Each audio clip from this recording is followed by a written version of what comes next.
நீங்கள் பார்த்து ரசித்துக் கொண்டிருப்பது பந்தல் மீடியா இந்தியா தொலைக்காட்சி.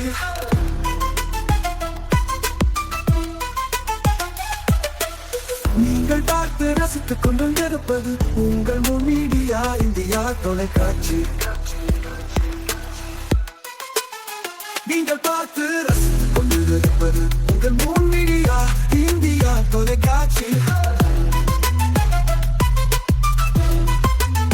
நீங்கள் பார்த்து ரசித்துக் கொண்டிருப்பது உங்கள் மீடியா இந்தியா தொலைக்காட்சி.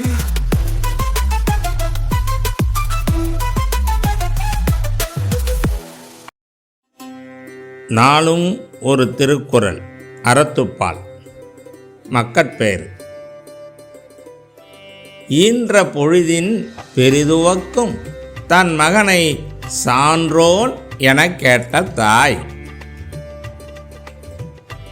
விளக்கம்: தன் மகனை நற்பண்பு நிறைந்தவன் என பிறர் சொல்ல கேள்வியுற்ற தாய் தான் அவனை பெற்ற காலத்தில் உற்ற மகிழ்ச்சியை விட பெரிதும் மகிழ்வாள்.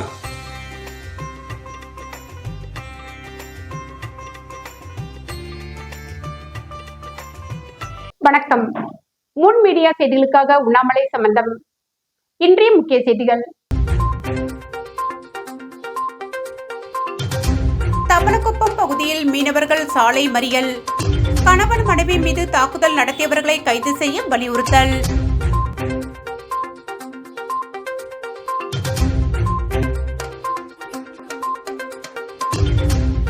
தாவேகாவிற்கு மற்றொரு முன்னாள் எம்எல்ஏ.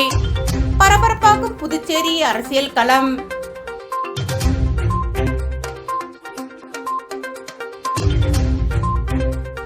புதுச்சேரியில் 13 கோடியில் நிறைவுற்ற பணிகள். மக்கள் பயன்பாட்டிற்கு அர்ப்பணித்த ஆளுநர், முதல்வர். இனி விரிவான செய்திகள். அதிமுக முன்னாள் எம்எல்ஏ தாவேகாவில் தனது ஆதரவாளர்களுடன் இணைகிறார். புதுச்சேரி அரசியல் சூடுபிடிக்க தொடங்கியது. புதுவையில் தமிழக வெற்றிக் கழகம் வளர்ந்து வந்த நிலையில் அக்கட்சியின் காரைக்கால் முன்னாள் அதிமுக எம்எல்ஏ அசானா, லாஸ்பேட்டை முன்னாள் எம்எல்ஏ சாமிநாதன் ஆகியோர் தமிழக வெற்றிக் கழகத்தில் இணைந்துள்ளனர். இந்நிலையில் நெட்டப்பாக்கம் தொகுதி அதிமுக முன்னாள் எம்எல்ஏ பெரியசாமி தனது ஆதரவாளர்களுடன் தாவேகாவில் விரைவில் இணையப் போவதாக தகவல்கள் வெளியாகியுள்ளன. இது உண்மையாகும் பட்சத்தில் நெட்டப்பாக்கத்தில் தேர்தல் களம் சூடுபிடிக்கும் என தெரிகிறது.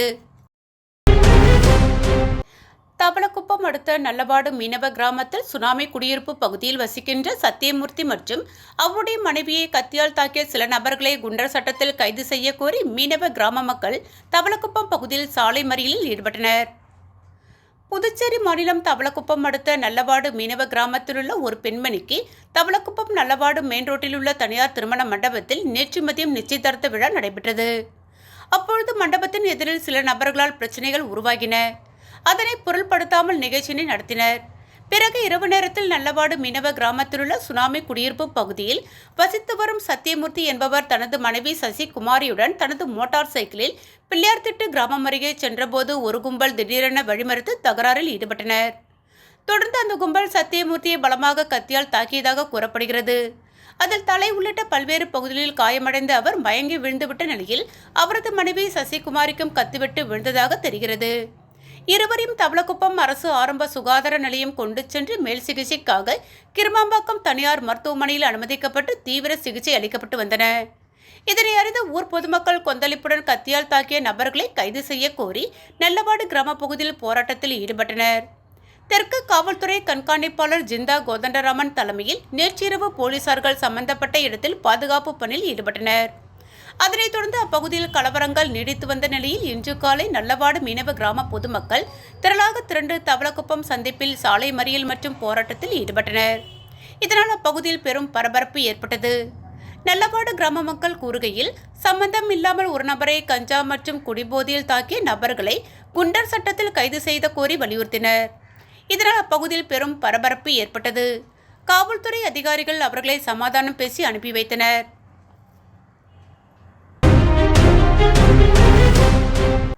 மணவெளி தொகுதி பூர்ணாங்குப்பம் மெயின் ரோடு ஓரத்தில் புதுச்சேரி அரசு பொதுப்பணித்துறை கட்டிடங்கள் மற்றும் சாலைகள் தெற்கு கோட்டம் சார்பில் யூ வடிவ வடிகால் வாய்க்கால் அமைக்கும் பணி பூமி பூஜை அங்காள பரமேஸ்வரி அம்மன் கோவில் அருகில் நடைபெற்றது. ரூபாய் 1,80,00,000 செலவில் நடைபெறும் இந்த பணியை புதுச்சேரி முதலமைச்சர் ரங்கசாமி சிறப்பு அழைப்பாளராக கலந்து கொண்டு பூமி பூஜை செய்து தொடங்கி வைத்தார். சபாநாயகர் செல்வம் தலைமை தாங்கினார்.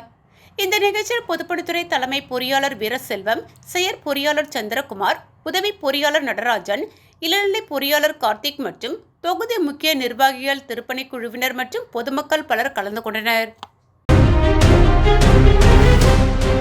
வாழும் போதும் வாழ்க்கைக்கு பிறகும் பணம் உங்களுக்கு பெருகிக் கொண்டே இருக்கும்.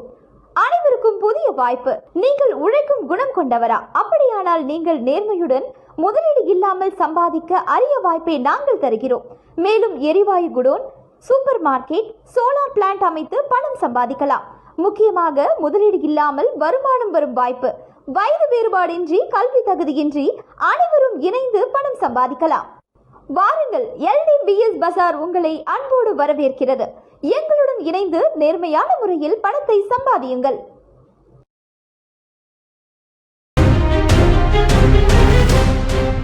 புதுச்சேரியில் நடந்த விபத்து சம்பவத்தை வன்கொடுமை சட்டத்தின் கீழ் பொய்யான கொலை வழக்காக பதிவு செய்துள்ளதாகவும் அதை ரத்து செய்ய வேண்டுமென வலியுறுத்தி வன்னியர் சங்கத்தின் சார்பில் டிஜிபி அலுவலகத்தில் மனு அளிக்கப்பட்டது.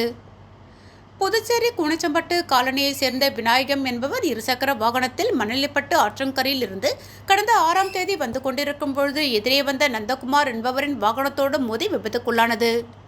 இருவருக்கும் தலையில் அடிபட்டு பலத்த காயத்துடன் மயக்கத்தில் இருந்த நிலையில் அந்த வழியே வந்த மக்கள் விபத்துக்குள்ளான இருவரையும் மீட்டு மண்ணாடிப்பட்டு அரசு ஆரம்ப சுகாதார நிலையத்திற்கு அழைத்துச் சென்றனர். அங்கிருந்து ஜிப்மர் மருத்துவமனைக்கு அழைத்துச் சென்ற நிலையில் கடந்த 10ஆம் தேதி 3 மணி அளவில் சிகிச்சை பலனின்றி விநாயகம் மரணமடைந்தார். இந்நிலையில் இந்த விபத்தில் சந்தேகம் இருப்பதாக கூறி விடுதலை சிறுத்தைகள் கட்சியினர் ஆர்ப்பாட்டத்தில் ஈடுபட்டனர். இந்நிலையில் புதுச்சேரி காவல்துறையினர் இந்த வழக்கை வன்கொடுமை சட்டத்தின் கீழ் கொலை வழக்காக பதிவு செய்தனர். மேலும் இறந்த விநாயகத்திற்கு இழப்பீடு வழங்க கோரி விநாயகத்தின் உறவினர்கள் அவரது உடலை வாங்க மறுக்கின்றனர். இந்நிலையில் வன்னியர் சங்கம் சார்பில் புதுச்சேரி டிஜிபி அலுவலகத்தில் புகார் அளித்த பின்னர் செய்தியாளர்களிடம் பேசிய வன்னியர் சங்க நிர்வாகி காந்திதாஸ், விநாயகம் ஓட்டி வந்த இருசக்கர வாகனத்தின் இன்சூரன்ஸ் ஆவணம் இல்லாததால் வில்லியனூர் போக்குவரத்து ஆய்வாளர் சண்முகம் இதனை கொலை வழக்காக மாற்ற காரணமாக இருந்துள்ளார். புதுச்சேரி மேற்கு எஸ்பியாக இருக்கும் சுப்பிரமணியன் கொலை வழக்கு செய்வதற்கு உறுதுணையாக இருந்திருக்கிறார். 6ஆம் தேதி நடைபெற்ற விபத்திற்கு 10ஆம் தேதி கொலை வழக்கு பதியப்பட்டுள்ளது. பொது அமைதிக்கு குந்தகம் விளைவிக்கும் சம்பந்தப்பட்ட காவல் அதிகாரிகளை வேறு இடத்திற்கு மாற்றி இந்த வழக்கை ரத்து செய்ய வேண்டுமென வலியுறுத்துகிறோம். மேலும் இறந்து போன விநாயகத்தின் உறவினர் வழக்கை கொலை வழக்காக மாற்றி 40 லட்சம் இழப்பீடு தர வேண்டுமென மிரட்டுகின்றனர். இதில் எந்தவிதமான உண்மைத்தன்மையும் இல்லை. நந்தகுமார் மற்றும் விநாயகம் ஆகியோர் வாகனத்தில் சென்ற CCTV காட்சிகளை ஆய்வு நடத்த வேண்டும் என்றும் மருத்துவமனையின் பிரேத பரிசோதனை அறிக்கையின்படி நடவடிக்கை எடுக்க வேண்டும் என்றும் கோரிக்கை விடுத்துள்ளோம். புதுச்சேரி அரசு பள்ளிகளில் கடந்த 6 ஆண்டுகளுக்கு மேலாக பணிபுரியும் ஒப்பந்த ஆசிரியர்களை நீதிமன்ற உத்தரவின்படி பணி நிரந்தரம் செய்ய வலியுறுத்தி 100க்கும் மேற்பட்ட ஆசிரியர்கள் ஒருநாள் உண்ணாவிரத போராட்டத்தில் ஈடுபட்டனர். புதுச்சேரியில் இயங்கும் அரசு பள்ளிகளில் ஆள் சேர்ப்பு விதிகளுக்கு உட்பட்டு கடந்த 3 முதல் 6 ஆண்டுகளில் 292 ஆசிரியர்கள் ஒப்பந்த முறையில் பணியமர்த்தப்பட்டனர். இவர்கள் தங்களை பணிநிரந்தரம் செய்ய வேண்டுமென உச்சநீதிமன்றத்தில் வழக்கு தொடர்ந்ததை அடுத்து அவர்களை பணிநிரந்தரம் செய்ய நீதிமன்றம் உத்தரவிட்டது. ஆனால் இதுவரை ஒப்பந்த ஆசிரியர்களை அரசு பணிநிரந்தரம் செய்யவில்லை. இதனை கண்டித்து ஆசிரியர்கள் பல்வேறு கட்ட போராட்டத்தில் ஈடுபட்டு வந்தனர். இந்த நிலையில் தேர்தல் நெருங்குவதால் காலம் தாழ்த்தாமல் தங்களுக்கு பணிநிரந்தரம் வழங்க வலியுறுத்தி 100க்கும் மேற்பட்ட ஒப்பந்த ஆசிரியர்கள் இன்று ஒருநாள் உண்ணாவிரத போராட்டத்தில் ஈடுபட்டனர்.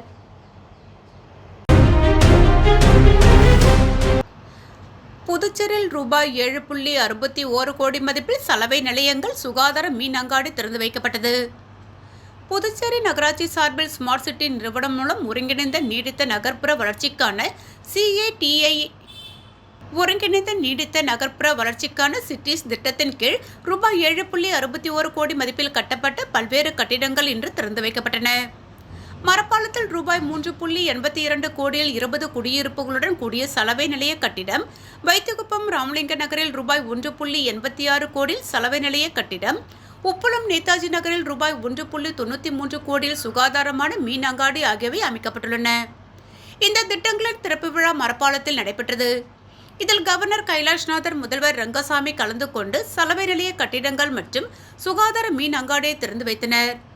நிகழ்ச்சியில் சபாநாயகர் செல்வம், உள்ளாட்சித்துறை இயக்குனர் ஆதர்ஷ், புதுச்சேரி நகராட்சி ஆணையர் கந்தசாமி உள்ளிட்ட அதிகாரிகள் மற்றும் பொதுமக்கள் கலந்து கொண்டனர்.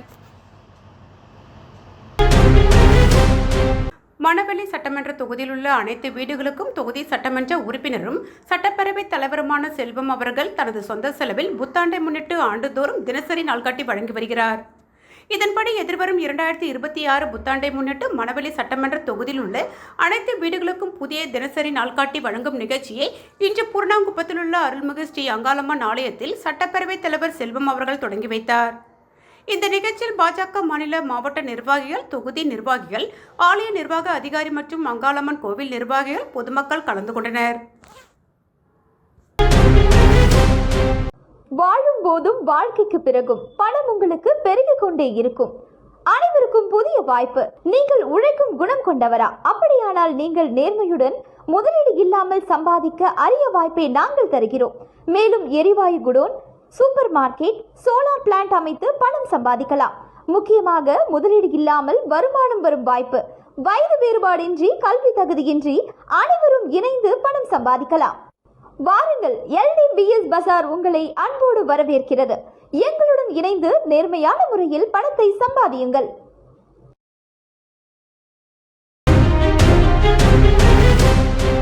மனித உரிமைகள் கழகத்தின் முப்பெரும் விழா புதுச்சேரி அண்ணாமலை நாடார் மண்டபத்தில் நடைபெற்றது. மனித உரிமைகள் கழகத்தின் முப்பெரும் விழா புதுச்சேரி அண்ணாமலை நாடார் மண்டபத்தில் நடைபெற்றது. இந்நிகழ்ச்சிக்கு கழக நிறுவன தலைவர் டாக்டர் சுந்தர் தலைமையேற்றார். புதுச்சேரி மாநில பொதுச் செயலாளர் ஜே தனாலன் வரவேற்புரை நிகழ்த்தினார். நமது மக்கள் கழக தலைவர் நேரு MLA சிறப்புரையாற்றினார். சிறப்பு அழைப்பாளராக அதிமுக இளைஞர் மற்றும் இளம் பெண்கள் பாசறை மாநில செயலாளர் தமிழ்வேந்தன், தமிழ்நாடு இந்து சமய அறநிலையத்துறை வழக்கறிஞர் திருமால், மனித உரிமைகள் கழக வழக்கறிஞர் கதிர்வேல், புதுச்சேரி அரசு ஊழியர்கள் சம்மேளன சங்கங்களின் கூட்டு இயக்க தலைவர் செல்வம் ஆகியோர் சிறப்பு அழைப்பாளராக கலந்து கொண்டனர். 5 மணி நேரம் இடைவிடாது சிலம்பம் சுழற்சி உலக சாதனை படைத்த புதுக்கோட்டை மாவட்டத்தைச் சேர்ந்த விண்ணரசு, ஜெசிகா ஆகிய சகோதரிகளுக்கு மனித உரிமைகள் கழக மாநில புரவலர் புகழ் முருகன் மற்றும் சட்டமன்ற உறுப்பினர் நேரு ஆகியோர் இணைந்து நினைவு பரிசு வழங்கி கௌரவித்தனர். புதுச்சேரி மாநில பொருளாளர் கமல், வடக்கு மாநில செயலாளர் மணிகண்டன், கிழக்கு மாநில செயலாளர் சுரேஷ் ஆகியோர் வாழ்த்துரை வழங்கினர். மனித உரிமைகள் கழகத்தின் 18வது தேசிய மாநாடு 1000 நபர்களுக்கு நலத்திட்ட உதவியுடன் புதுச்சேரியில் நடத்துவதாக தீர்மானம் இயற்றப்பட்டது. மாநில மக்கள் தொடர்பு அதிகாரி பெரியசாமி நன்றி உரையாற்றி நிகழ்ச்சியை நிறைவு செய்தார்.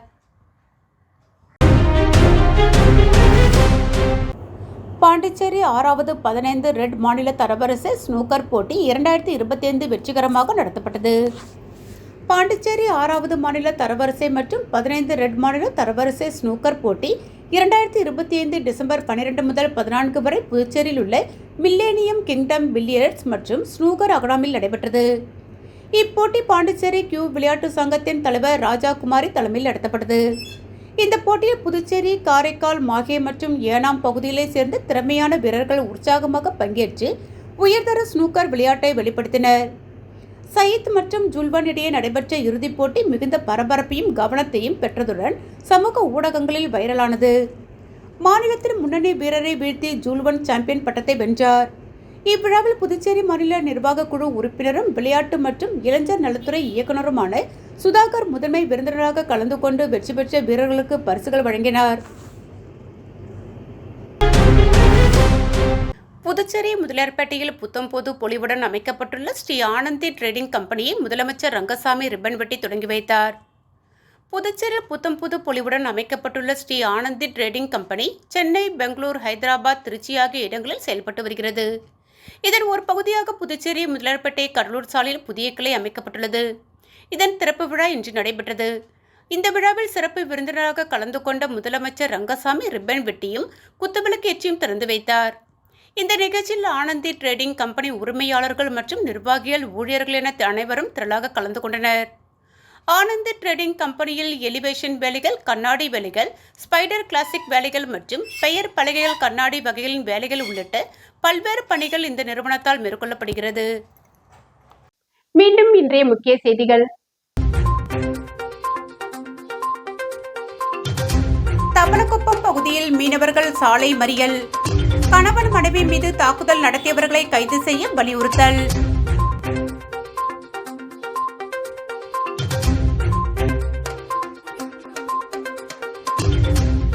தாவேகாவிற்கு மற்றொரு முன்னாள் MLA. பரபரப்பாகும் புதுச்சேரி அரசியல் களம்.